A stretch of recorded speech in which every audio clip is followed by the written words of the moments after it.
बंदूक का लाइसेंस क्यों चाहिए आपको? बस सर जरूरत आन पड़ी है। वैसे कैसी बंदूक सोच रहे हैं आप? ऐसी सर जिससे एक ही बार में सामने वाला ढेर हो जाए। इरादे तो ठीक है ना आपके? मेरे इरादे तो ठीक है सर, पर आजकल किसके कहाँ कैसे इरादे बदल जाएं कुछ कहा नहीं जा सकता ना। देखिए दयाल सिंह जी, ये जो बंदूक का लाइसेंस होता है इसके लिए कुछ ठोस कारण चाहिए होते हैं। जैसे आप कितनी संपत्ति के मालिक हैं, आपको समाज में डर किससे है, आपकी समाज में हैसियत क्या है, आप कौन हो। बाप हूँ सर।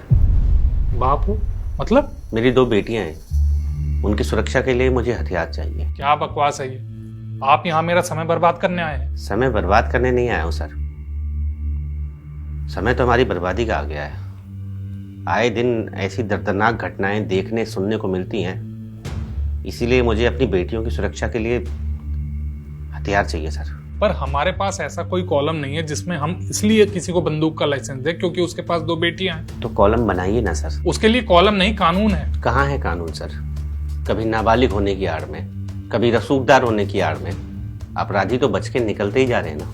क्या कहना चाहते हैं आप कि हमारी जो कानूनी प्रक्रिया है वो ठीक नहीं है, वो अपराधियों को उचित दंड नहीं दिलवाती? दिलवाती है सर, पर अपराधियों को उचित दंड नहीं, कठोर दंड मिलना चाहिए। ये उचित दंड है जिसकी वजह से हर साल दिन महीने सेम वही अपराध दोबारा होते हैं जिन पर पहले उचित दंड दिया जा चुका है। कहना क्या चाहते हैं आप कि हमारी जो कानूनी प्रक्रिया है उसमें कमी है? कमी हमारी न्याय प्रक्रिया में नहीं है सर, दंड प्रक्रिया में है। अपराधी को उसके किए का ऐसा दंड मिलना चाहिए कि वो और अपराधियों के लिए उदाहरण बने। तो आप चाहते हैं कि आप हाथ में बंदूक लेके उन अपराधियों को दंड देने चले जाएं? मैं कहीं नहीं जा रहा सर, मैं तो बस अपनी बेटियों के लिए, जो पढ़ने के लिए खरीदारी करने के लिए दिन त्योहारों पर बाहर निकलती हैं, उनकी सुरक्षा के लिए बंदूक का लाइसेंस मांग रहा हूँ। दयाल सिंह जी, आप बात क्यों नहीं समझ रहे? आपको अपनी बात रखने के लिए हाथ में बंदूक लेके इंसाफ करने की जरूरत नहीं है।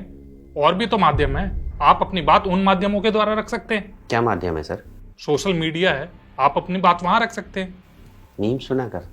मतलब? सर सोशल मीडिया पर बात उठाई जाती है, लोग घरों से बाहर निकलते हैं, धरना करते हैं, कैंडल मार्च करते हैं, फिर क्या बात ऊपर तक पहुंचती है, अपराधी पकड़ा जाता है, फिर सजा मिलती है। सजा क्या, उचित दंड।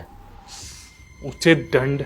मैं बताता हूँ सर, अपराध होता है, लोग सड़कों पर निकलते हैं, कैंडल मार्च करते हैं, अपराधी पकड़ा भी जाता है, लेकिन कुछ दिन बाद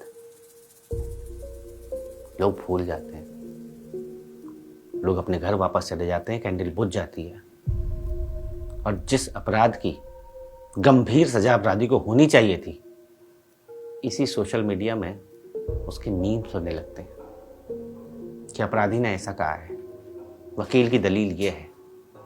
मुद्दे का राजनीतिकरण होने लगता है कि उस नेता ने ऐसा कहा, अब ये नेता ये बोल रहा है। लोग समुदाय में बंटने लगते हैं कि अपराधी उस समुदाय का है, पीड़िता इस समुदाय की है, तीसरा समुदाय उसमें मजे लेने लगता है सर। और धीरे धीरे जिस मुद्दे पर लोगों को गंभीर होना चाहिए था, लोग हंसने लगते हैं। इतनी बड़ी घटना सर हंसी का विषय बन जाती है। और फिर क्या होता है, लोगों को पता भी नहीं होता कि फलाने अपराध में फलाने अपराधी को क्या सजा मिली। चलिए लोगों को छोड़िए, आप बताइए, क्या आपको पता है कि अभी तक हुए अपराधों में अपराधी को क्या सजा मिली है? नहीं पता होगा सर, क्योंकि हमारे देश में 80% लोगों की जागरूकता से सिर्फ एक काम हुआ है, कैंडल्स की बिक्री बढ़ी है। अपराधी उसके सही नतीजे तक नहीं पहुंचे, क्योंकि अपराधी उनके सही नतीजों तक पहुंचे होते ना सर, तो बाकी अपराधियों की हिम्मत नहीं होती दोबारा ऐसा अपराध करने की। इसलिए सर, घर में 2 जवान बेटियां हैं,